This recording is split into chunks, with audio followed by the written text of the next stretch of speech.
ছেলেটা এমন কাজ করলি গো, বাড়িতে খাওয়া দাওয়া শুধু বন্ধ হয়ে গেল। বাড়ি এই সময় ফাঁকা হয়, এই সময় একবার কাজের কথা বললেও হয়তো বৌদিকে। ছেলেটা না আসা পর্যন্ত কোনো সুখ শান্তি নাই, জানো তো? বলবো লিখে একবার মোড়া। কি গো, কথা শুনছো না? তুমি কি ভাবছো? হ্যাঁ আমি যতক্ষণ থেকে কথা বললাম তুমি কি কিছুই শোনোনি? শুনেছি শুনেছি। আমার এই দুঃখের সময় তুমি হাসছো? দুঃখের সময় তো সুখ পাওয়া যায়। কি বলছো তুমি? বলছি লিলু এই সময় বাড়িতে নাই কো, ও ছেলেকে খুঁজতে গেছে, এই সময় বাড়ি ফাঁকা আছে, চলো এক কাঠ দিদি। কি বলছো তুমি? এতদিন তোমার মন পেলাম না, এই সময় বিপদের সময় তো তোমার করার লেগে তোমার আমরা কামড়ে উঠে পাইলো। বিপদ আবার কি, খুঁজতে গেছে ঠিক চলে আসবো, অত চাপ লিচ্ছ কেন তুমি? লিলু তো সব সময় বাড়িতেই থাকে, তোমাকে আমি কোনো সময় কাছে পাই, এই সময় ফাঁকা পেয়েছি, এই সময় চলো একবার। কি হলো, অত চিন্তা ভাবনা করলে হবে নাকি? ও চলে এলি তো সব গোলমাল হয়ে যাবে, চলো। তোমার জ্ঞান বুদ্ধি কবে হবে বলো তো? মরা 3 দিন আগে, আমি যখন মরবো তার 3 দিন আগে জ্ঞান বুদ্ধি হবে। সেই রকমই মনে হচ্ছে। চলো চলো, আমার আর দেশ হয়েছে না। এসো বালমুকু আমার। কোথা গেছো? বালমুকু গোয়াল ঘরে এসো। ও গোয়াল ঘরে হুড়কু দেবো। এসো, বেশি পাকটা মারিও না, এসো। চলো আমার চুঙ্গু মুঙ্গু পাখি, চলো।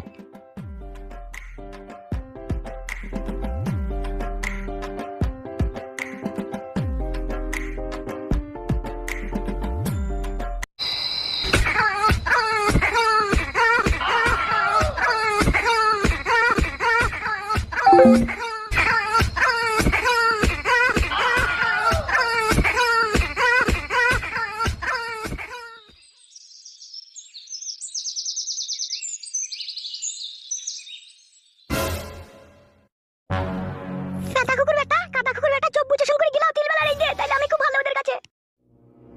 কাদা কুকুর বেটা, কাদা কুকুর বেটা, একটু নুন হয়ে গেলেও দোষ, একটু ঝাল হয়ে গেলেও দোষ। কাদা কুকুর বেটা মরেও না, মরেও না, দুনিয়া থেকে উড়ি পুড়ি উচ্ছলে পাই মালে যাইও না। আর কত জ্বালাবি রে আমাকে, আর কাদা কুকুর বেটা তোরা। কি হইল কি রে, বীর বীর করছিস কেন? তরকারি হয়েছে? উতুরিতে আগুন ধরে গেল নাকি গিলার লিগে? কি রে, মাঠে যাবো যে আমি? ভাতটা হয়েছে, তরকারিটা হোক, তবে তো খাবা। খাবা তো, খেয়ে দুনিয়া থেকে যাবা, ধরা ওটা। কত বৈদ্য কেন লয় ইমাং মারানি মাগি তুই? আমি বইতো, হ্যাঁ কাদা কুকুর বেটা, আমি বইতো। তুই একটা বারো পানির ফয়দা বইতো হারামি তৈরি করেছিস, আমার মেয়েটার জীবনটা বেকার করে দিল। আমরা কি এরকম বুঝলি কি তাই? তুই বেটার মতো। তো তোমাদের ঝগড়া ফেদাই মানি দেয়। ঠিকই বলছে কাদা, বইয়ের মতো থাকে তো ভালো লাগে, সব সময় জিরিবিরি ঝগড়া। আমি জিরিবিরি ঝগড়া করছি, হ্যাঁ কইছি কাটা, আমি জিরিবিরি ঝগড়া করছি। কলজি কাটা ফলজি কাটা এসব কি গাইলো? গাড়ে বেড়ি গাড়ে চামড়া গুটি দেবো তোর। তোমাকে মনে করি না আমি কুমা পুরুষ, আমি জাতা পুরুষ লয়। তুই হুরুস পুরি রে কেলাচোদা। কি বললি মাং মারানি মাগি? আমি পুরুষ পুরুষ? ঠিকই বলছিস রে বালমুকুচোদা। তুই যদি হুরুস পুরুষ না হতিস তাহলে তুই ছেলেটাকে কই শাসন করতে পারলি না? তুই ছেলে যে আমার মেয়ের জীবনটাকে কালা করে দিল, কই একবার সেটা ভাবছিস না? কই ছেলেটাকে শাসন করছিস না? তুই কয়গা কাদা শাসন, আমি আর শাসন করতে পারছি না। পারবি কি করে কাদা কুকুর বেটা, তুই যে মগা পুরুষ। ই মন্দি গাম্বাই, তোমাকে মগা মুনি মন্দি গো। মগা পুরুষ বলছিস কেন আমাকে? আমি মগা পুরুষ? মগাই তো, মগা পুরুষই তো, মগা পুরুষ যদি নাই হইতে কবে ছেলেটাকে শাসন করে দিতে? তুই মাং মারানির ভাত খেয়ে আমার আর মাঠে যাওয়া হবে না, তুই যে জিরিবিড়ি পায়ে পায়ে বেড়ি লেগে ঝগড়া লাগিয়েছিস। ইনি মন্দি গাম্বা, কেটে যাওয়া, চলো মাঠে বানতে যাও। হ্যাঁ দাদা আর খাবোই না, চো। খেতে হবে না কাদা কুকুর বেটা, যা বেরু।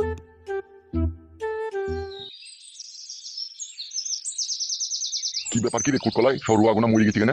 তাই তো আব্বা, চাপান বেঁচে দিয়ে দিয়েছো নাকি? দূর বাড়া, ইউরিয়া মেরেছি 2 কেজি, পটাশ মেরেছি 4 কেজি, চাপান বেশি কোথায় হলো মারা? তাহলে আমার মরে গেছে ভাবে না? কি বে ঘাইটাকে কাটলু বে? তাই তো রে বড়া, গুদ মারানির ভাইরা আমাদের মুখে ছাড় দিয়েছে আর আমাদের মুখে পানি ঢুকে দিয়েছে রে বড়া। ছি ছি ছি ছি, এই শালোদের লিগে আর চাষবাস করা যাবে না রে। তুমি তো আমার কারো কথা শুনো না, আমি আগেই বললাম যে বেগুন লাগাবো, আর ধান লাগাইতে হবে না। বালমুকু আগেবার বেগুন চাষ করে কত টাকা লোকসান হইলো বে? বেগুন মারাছিস ওই দিকে দেখি, সাবধানে পার হো নাইলে পড়ে যাবি। হ্যাঁ হ্যাঁ, সামনে বার হবো, চলো। আমার খালি বই নেই আমার। কি বে ডেলি 500 করে দুধ খেতে যদি খালে পড়ে গেলি হবে? বা হাতে ধরে তোমার বলছে আমার। বালমুকু চুদা ঘি দিয়ে ভাত মারাইছো, 500 করে দুধ খেতে দিয়ে তুই খালে পড়ে গেছিস আবার? পাটা মারা ছিঁড়ে কেটে গেলে আমি কি করব? আই বে আই।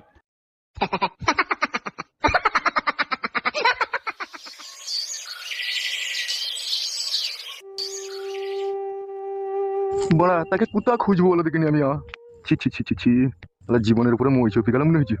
দেখি আরেকটু এগিয়ে গিয়ে দেখি।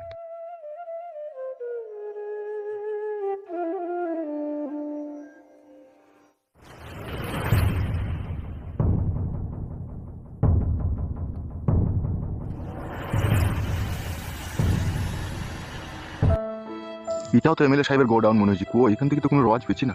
আমার মনে বলছে তাকে গোডাউনে কোথাও রাখে না, আমার মনে বলছে অন্য জায়গায় সরিয়ে রেখেছে তাকে। কই ঘরের ভিতরে কেউ থাকলে তো কোনো কুঁকার আওয়াজ পেতাম, কিছুই তো শুনতে পেছি না। গেল কোথা তাইলে মারাবো? না, এইভাবে খোঁজাখুঁজি করি ফালতু পাবো না, টাইমই লস্ট হবে, অন্য জায়গায় ব্যবস্থা করতে হবে।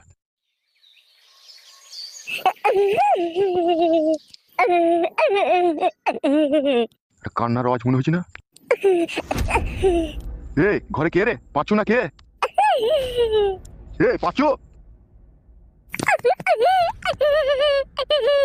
এ পাঁচু না কে রে? কে?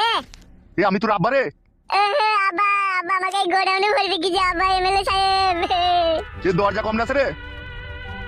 আব্বা তুমি যেখানে দাঁড়িয়ে আছো ওইদিকেই দরজা আছে, সব দরজা জানলা তালা লাগিয়ে দিয়ে পালিয়ে গেছে এমএলএ সাহেব। আরে তাহলে তুই কদিন থেকে ভরা আছিস রইলো?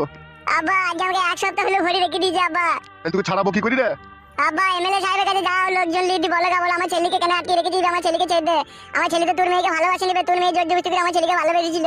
শালা বৈদ্য তোকে মানা করিবে পায়ে পায়ে কারো ছাঁচে পাঁচে থাকবি না, আবার ভালোবাসা মারাই দিকে তো শালো বুকা চুদা জানিস তো তেল আর জলে কোনোদিনও মিশ খায় না, গাড় মারাই আবার ভালোবাসা মারাই দিকে বুকা চুদা। আব্বা গো ওই আমাকে প্রথমে প্রপোজ করেছিল আব্বা। প্রপোজ কি বে বুকা চুদা? বাল কি আব্বা রে বাবা প্রপোজ বুঝে না। কি হলো বে? বলছি আব্বা প্রপোজ মানে হচ্ছে ওই এমএলএ সাহেবের মেয়ে প্রথমে আমাকে গোলাপ ফুল দিয়ে আই লাভ ইউ বলেছিল, ওই প্রথমে বলেছিল আমি তোমাকে ভালোবাসি, তোমাকে ছাড়া বাঁচবো না, তুমি আমার মরণ, তুমি আমার জীবন, চিরদিন যতদিন বেঁচে থাকবো তোমার হাত পা ধরে তোমার সাথে থাকবো। হাত পা ধরে থাকবে বুকা চুদা, তোকে দিয়ে গোডাউনে হয়ে দিল কেন বেটা? ওইটাই তো ভালোবাসার প্রতিদান আব্বা। বুকা চুদা